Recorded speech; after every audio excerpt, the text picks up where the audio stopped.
పార్వతీపురం మన్యం జిల్లా సాలూరు.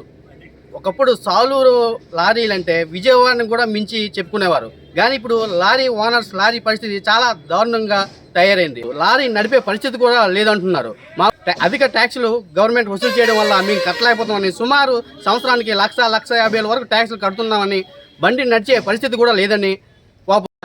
నేను లారీ ఓనర్నే.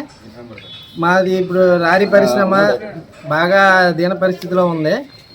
దానికి తోడు ఇప్పుడు గ్రీన్ ట్యాక్స్లు కూడా 200 రూపాయలు గ్రీన్ ట్యాక్స్ 16,000 రూపాయలు చేయడంతో ట్యాక్స్లు కానీ ఇన్సూరెన్స్లు కానీ ఏమీ కట్టలేని పరిస్థితిలో ఉన్నాం.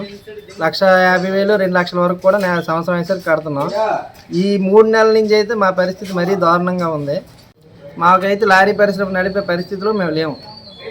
ఈ ఎవరికి జీతాలు కానీ ఈ షెడ్ జీతాలు కానీ ఎవరికి ఇచ్చే పరిస్థితిలో టైర్లు వేసుకోలేని పరిస్థితిలో కూడా మేము ఉన్నాం. ఏదే మేము వేస్తాం లోడ్లు వేస్తాం అని అంటే కిరాయిలు కూడా అందే పరిస్థితిలో మాకు లేవు.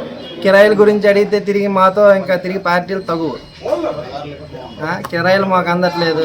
ఇప్పుడు ఎక్కడికి వెళ్ళి ఏదైనా మాట్లాడదాం దానికి తోడు ఇప్పుడు మా యూనియన్ పరిధిలో మేము ఇక్కడ బతుకుతున్నాం.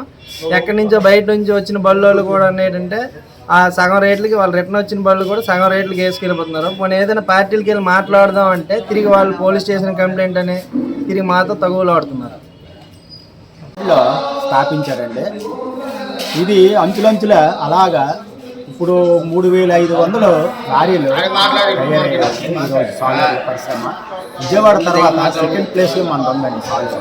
కానీ లారీలు ఇంతకుముందు చాలా అభివృద్ధి పదంలో ఉండేదండి. ఈరోజు మాత్రం చాలా దీన స్థితిలో ఉందండి. ఆయిల్ రేటు పెరిగిపోయింది, ట్యాక్సులు పెరిగిపోయి, గ్రీన్ ట్యాక్సులు పెరిగిపోయాయి, రోడ్లు బాగోలేవు, ఇన్సూరెన్స్ పెరిగిపోయింది, అన్నీ మొయ్యలేనంత భారం పడిపోయిందండి లారీ. దీనివల్ల లారీ తిప్పాలంటే చాలా బాధగా ఉందండి. ఓన్లీ వాటర్ కమ్ డ్రైవర్ ఒక్కడు తిప్పుతాండి కేంద్రం లేకుండా. తిప్పినా జరగట్లేదండి, మిగలలేదండి. 10 రూపాయలు కూడా దాన్ని బట్టి గ్రీన్ ట్యాక్స్ కొద్దిగా తగ్గిస్తారని